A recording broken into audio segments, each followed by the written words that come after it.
प्रधानमंत्री नरेंद्र मोदी ने कहा, भाषा की बाधाओं को तोड़ना हमारी सामूहिक जिम्मेदारी होनी चाहिए। उन्होंने कहा, सरकार हर भाषा को मुख्यधारा की आवाज के रूप में देखती है। विदेश मंत्रालय ने कहा, एजेंसियां USAID फंडिंग मामले की जांच कर रही हैं और भारत के अंदरूनी मामलों में विदेशी हस्तक्षेप पर चिंता जताई। विदेश मंत्री डॉ एस जयशंकर ने कैलाश मानसरोवर यात्रा को फिर से शुरू करने और सीधी उड़ान कनेक्टिविटी सहित अपने चीनी समकक्ष के साथ द्विपक्षीय संबंधों पर चर्चा की। हमास ने इजरायल के साथ चल रहे युद्धविराम समझौते के तहत कल अंतिम 6 बंधकों को रिहा करने की पुष्टि की।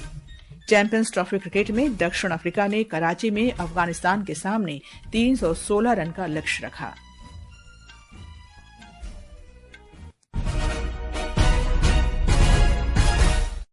समाचार संध्या के साथ मैं कनकलता। प्रधानमंत्री नरेंद्र मोदी ने कहा है कि भाषा संस्कृति की वाहक होती है। नई दिल्ली में 98वें अखिल भारतीय मराठी साहित्य सम्मेलन का उद्घाटन करते हुए श्री मोदी ने इस बात पर प्रकाश डाला कि महाराष्ट्र के कई संतों ने मराठी भाषा में भक्ति आंदोलन के माध्यम से समाज को नई दिशा दिखाई। प्रधानमंत्री मोदी ने मराठी भाषा और मराठी साहित्य के उल्लेखनीय कार्य की सराहना की। मराठी भाषा और मराठी साहित्य ने समाज के शोषित वंचित वर्ग के लिए सामाजिक मुक्ति के द्वार खोलने का भी अद्भुत काम किया है। श्री मोदी ने कहा कि भारतीय भाषाओं के बीच कभी कोई भेदभाव नहीं रहा, बल्कि उन्होंने एक दूसरे को समृद्ध किया है। प्रधानमंत्री ने कहा कि 1878 से अखिल भारतीय मराठी साहित्य सम्मेलन देश में 147 वर्षों से आयोजित किया जा रहा है। श्री मोदी ने कहा कि इस सम्मेलन का आयोजन बेहद खास अवसर पर हो रहा है। ये मराठी सम्मेलन एक ऐसे समय हो रहा है जब छत्रपति शिवाजी महाराज के राज्याभिषेक के 350 वर्ष पूरे हुए हैं, जब पुण्य श्लोक अहिल्याबाई होलकर जी की जन्म जयंती के 300 वर्ष हुए हैं और कुछ ही समय पहले बाबा साहब अम्बेडकर के प्रयासों से बने हमारे संविधान ने भी अपने 75 वर्ष पूरे किए हैं। आकाशवाणी समाचार से बात करते हुए अखिल भारतीय मराठी साहित्य महामंडल के अध्यक्ष उषा तांबे ने कहा कि सम्मेलन में पैनल चर्चा, पुस्तक प्रदर्शनी, सांस्कृतिक प्रदर्शन और प्रतिष्ठित साहित्यकारों के साथ संवाद सत्र की विविध श्रृंखला आयोजित की जाएगी। विदेश मंत्रालय ने कहा है कि अमेरिकी अंतर्राष्ट्रीय विकास एजेंसी की वित्तीय सहायता के बारे में हाल के बयान चिंताजनक हैं। ये बयान भारत के आंतरिक मामलों में विदेशी हस्तक्षेप के बारे में चिंता पैदा करते हैं। नई दिल्ली में मंत्रालय के प्रवक्ता रणधीर जायसवाल ने कहा कि संबंधित विभाग और एजेंसियां इस मामले की जांच कर रही हैं। We have seen information that has been put out by the US administration regarding certain USAID activities and funding. These are obviously very deeply troubling. This has led to concerns about foreign interference in India's internal affairs. Relevant departments and agencies are looking into this matter and hopefully we can come up with an update on that. विदेश मंत्रालय ने कहा कि Panama में भारतीय mission America से Panama और Costa Rica लाए गए भारतीय नागरिकों के संबंध में स्थानीय अधिकारियों के संपर्क में है। श्री जायसवाल ने कहा कि संबंधित व्यक्तियों की भारतीयता की पुष्टि के लिए विवरणों का सत्यापन किया जा रहा है। उन्होंने कहा कि एक बार सत्यापित होने के बाद भारतीय नागरिकों को वापस लाया जाएगा। श्री जायसवाल ने कहा कि पनामा भेजे गए लोग अमेरिका में अवैध रूप से रह रहे थे। भारतीय निर्वासित लोगों को अमृतसर ले जाने वाली अमेरिकी उड़ानों पर प्रवक्ता ने कहा कि भारत ने अमेरिका के साथ अपनी चिंताएं साझा की हैं। उन्होंने बताया कि भारत ने इस बात पर बल दिया है कि निर्वासित लोगों के साथ मानवीय व्यवहार किया जाना चाहिए। श्री जायसवाल ने कहा कि 15 और 16 फरवरी को अमृतसर उतरने वाली उड़ानों में बच्चों और महिलाओं का अपमान नहीं किया गया। श्री जायसवाल ने यह भी कहा कि केंद्र सरकार भारत में सभी अंतर्राष्ट्रीय विद्यार्थियों की सुरक्षा, संरक्षा और कल्याण को उच्च प्राथमिकता देती है। उन्होंने कहा कि नेपाली छात्रा की मृत्यु के बाद मंत्रालय ओडिशा सरकार और कलिंग औद्योगिक प्रौद्योगिकी संस्थान KIIT अधिकारियों के साथ लगातार संपर्क में है। श्री जायसवाल ने कहा कि ओडिशा पुलिस ने आरोपियों समेत कई लोगों को गिरफ्तार कर मामला दर्ज किया है। We have maintained close contact with the Nepalese authority. Pursuant to our outreach, several steps have been taken by the Odisha government as well as the KIT Institute to address the situation. Odisha police has made several arrests, including the accused, and cases have been filed against these people. केंद्रीय वाणिज्य और उद्योग मंत्री पीयूष गोयल ने कहा है कि भारत की आर्थिक वृद्धि में जापान एक प्रमुख सहयोगी देश रहा है। उन्होंने कहा कि भारत में विदेशी निवेश में जापान का 5वां स्थान है। श्री गोयल ने नई दिल्ली में भारत जापान अर्थव्यवस्था और निवेश मंच में कहा कि जापान से प्रत्यक्ष विदेशी निवेश वर्ष 2000 और 2024 के बीच 43 अरब डॉलर से अधिक हो गया है। उन्होंने कहा कि वर्ष 2011 में हस्ताक्षरित व्यापक आर्थिक साझेदारी समझौते सीईपीए से द्विपक्षीय व्यापार काफी मजबूत हुआ है।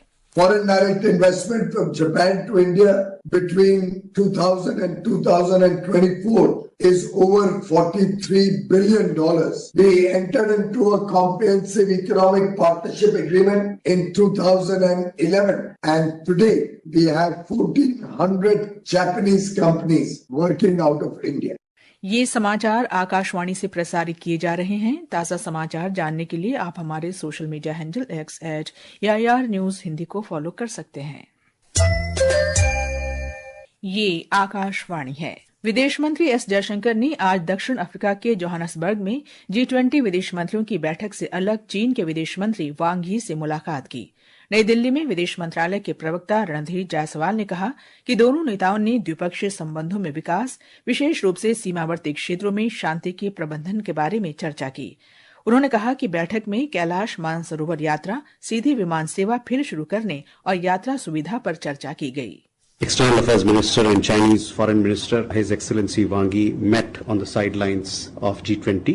The two ministers reviewed developments in our bilateral relationship since their last meeting in November, specifically the management of peace and tranquility in border areas, Kailash Mansarovar Yatra resumption, trans-border river flight connectivity and travel facilitation were discussed. There was also an exchange of views on G20 and SCO.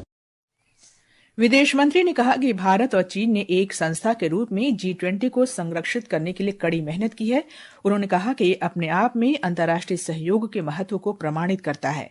Doctor Jaishankar ने कहा कि भारत और चीन G20, Shanghai सहयोग संगठन SCO और BRICS के सदस्य हैं। उन्होंने कहा कि आपसी हित के क्षेत्रीय और वैश्विक मुद्दों पर चर्चा दोनों देशों के परस्पर लाभ के लिए होगी। हमास ने कल रिहा किए गए 6 इजरायली बंधकों को रिहा करने की पुष्टि की है। फलस्तीनी समूह ने कहा है कि उसने शीरी बिबास के बजाय किसी अन्य व्यक्ति का शव सौंपा है। इजरायल के प्रधानमंत्री बेंजामिन नेतन्याहू के कार्यालय ने पुष्टि की है कि बंधकों के परिवारों को उनकी रिहाई के बारे में सूचित कर दिया गया है।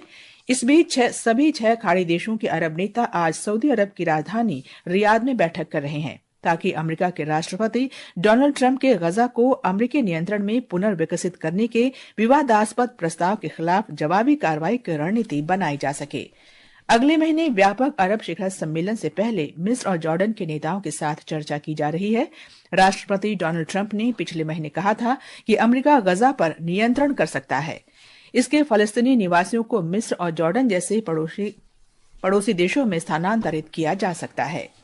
ये समाचार हमारी वेबसाइट www.newsonair.gov.in और हमारे न्यूज ऑन एआईआर ऐप पर भी उपलब्ध हैं। समाचार संध्या में आपका फिर स्वागत है। और अब खबरें महाकुंभ से।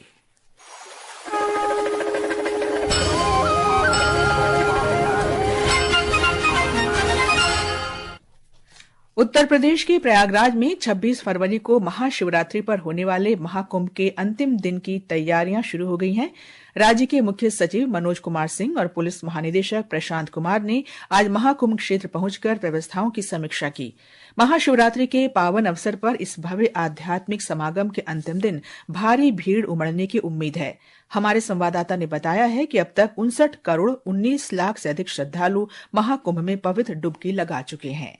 महाकुंभ अब अपने समापन की ओर है, जिसमें महाशिवरात्रि के अवसर पर आखिरी महत्वपूर्ण स्नान होना है। महाकुंभ में हर दिन 1 करोड़ से अधिक श्रद्धालु पवित्र स्नान के लिए पहुंच रहे हैं। इसी क्रम में उत्तर प्रदेश के मुख्य सचिव मनोज कुमार सिंह और पुलिस महानिदेशक प्रशांत कुमार ने नाव से संगम घाटों का निरीक्षण किया और साफ सफाई तथा अन्य तैयारियों का जायजा लिया। मीडिया से बातचीत में श्री सिंह ने बताया कि अंतिम पवित्र स्नान और सप्तांत को देखते हुए बेहतर यातायात नियंत्रण और भीड़ प्रबंधन को लेकर व्यवस्थाएं दुरुस्त की जा रही हैं। 26 फरवरी को महाशिवरात्रि का मेन स्नान है और उसी की तैयारी की समीक्षा के लिए हम और डीजीपी साहब आज आए हैं और सभी संबंधित अधिकारियों से बातचीत के साथ साथ मौके पर भी पॉन्टून ब्रिजेस, चक्कर प्लेट्स, नदी में जो जल की मात्रा है और जो जल की शुद्धता है, ये सब देखने के लिए हम लोग आज आए हुए हैं। पुलिस महानिदेशक ने कहा कि महाकुंभ का माहौल खराब करने की किसी भी दुर्भावनापूर्ण कोशिश पर पुलिस लगातार नजर रख रही है। उन्होंने ऐसे तत्वों के खिलाफ सख्त कार्रवाई का आश्वासन दिया और कहा कि इसे लेकर अब तक 50 से अधिक प्राथमिकी दर्ज की जा चुकी हैं। उस पे लगातार हमारी निगरानी है। हम लोगों ने कुछ FIR भी दर्ज किए हैं और हम लोगों को आइडेंटिफाई कर रहे हैं। महाकुंभ में महाशिवरात्रि पर स्नान के साथ ही इस भव्य आयोजन का समापन हो जाएगा,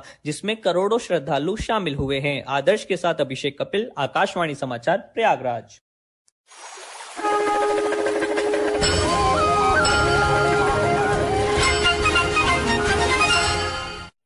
केंद्रीय स्वास्थ्य और परिवार कल्याण मंत्री JP नड्डा ने आज वाराणसी के नमो घाट पर काशी तमिल संगमम के तीसरे संस्करण को संबोधित किया। श्री नड्डा ने कहा कि काशी तमिल संगमम हमारी विविधता में एकता को दर्शाता है और एक भारत श्रेष्ठ भारत की भावना को मजबूत करता है। तमिलनाडु का, तमिल भाषा का, तमिल संस्कृति का काशी से बहुत ही पुराना संबंध, और वो हमको वो पुराना संबंध अनेक उदाहरणों के साथ देखने को मिलता है। कराची में चैंपियंस ट्रॉफी एक दिवसीय क्रिकेट प्रतियोगिता में दक्षिण अफ्रीका ने अफगानिस्तान को 316 रन का लक्ष्य दिया है। जवाब में अफगानिस्तान ने ताजा समाचार मिलने तक 31वें ओवर में 6 विकेट पर 123 रन बना लिए हैं। दक्षिण अफ्रीका ने टॉस जीतकर पहले बल्लेबाजी करते हुए रैन रिकल्टन 103 रन की बदौलत निर्धारित 50 ओवर में 6 विकेट पर 315 रन बनाए थे। विदर्भ और केरल रणजी ट्रॉफी क्रिकेट प्रतियोगिता के फाइनल में पहुंच गए हैं। सेमीफाइनल में विदर्भ ने मुंबई को 80 रन से हराकर और केरल ने गुजरात पर पहली पारी में सिर्फ 2 रन की बढ़त हासिल कर खिताबी मुकाबले में प्रवेश किया। फाइनल मैच बुधवार को नागपुर में खेला जाएगा। भुवनेश्वर में हॉकी प्रो लीग में भारतीय पुरुष टीम का मुकाबला आयरलैंड से जारी है। ताजा समाचार मिलने तक भारत ने 2-1 की बढ़त बना ली है। इससे पहले जर्मनी ने भारतीय महिला टीम को 4-0 से हराया। प्रधानमंत्री नरेंद्र मोदी रविवार को आकाशवाणी पर मन की बात कार्यक्रम में देश विदेश के लोगों के साथ अपने विचार साझा करेंगे। ये इस मासिक रेडियो कार्यक्रम की 119वीं कड़ी होगी। इसका प्रसारण आकाशवाणी और दूरदर्शन के सभी नेटवर्क, आकाशवाणी समाचार वेबसाइट और news on AIR mobile app पर किया जाएगा। मन की बात कार्यक्रम का लाइव स्ट्रीम आकाशवाणी समाचार, DD न्यूज, PMO तथा सूचना तथा प्रसारण मंत्रालय के YouTube चैनलों पर भी किया जाएगा। अंत में मुख्य समाचार एक बार फिर। प्रधानमंत्री नरेंद्र मोदी ने कहा, भाषा की बाधाओं को तोड़ना हमारी सामूहिक जिम्मेदारी होनी चाहिए। उन्होंने कहा, सरकार हर भाषा को मुख्यधारा की आवाज के रूप में देखती है। विदेश मंत्रालय ने कहा, एजेंसियां USAID फंडिंग के मामले की जांच कर रही हैं और भारत के अंदरूनी मामलों में विदेशी हस्तक्षेप पर चिंता जताई। विदेश मंत्री डॉ एस जयशंकर ने कैलाश मानसरोवर यात्रा को फिर से शुरू करने और सीधी उड़ान कनेक्टिविटी सहित अपने चीनी समकक्ष के साथ द्विपक्षीय संबंधों पर चर्चा की। हमास ने इजरायल के साथ चल रहे युद्ध विराम समझौते के तहत कल अंतिम 6 बंधकों को रिहा करने की पुष्टि की और चैंपियंस ट्रॉफी क्रिकेट में दक्षिण अफ्रीका ने कराची में अफगानिस्तान के सामने 316 रन का लक्ष्य रखा। इसके साथ ही समाचार संध्या का ये अंक समाप्त हुआ। नमस्कार।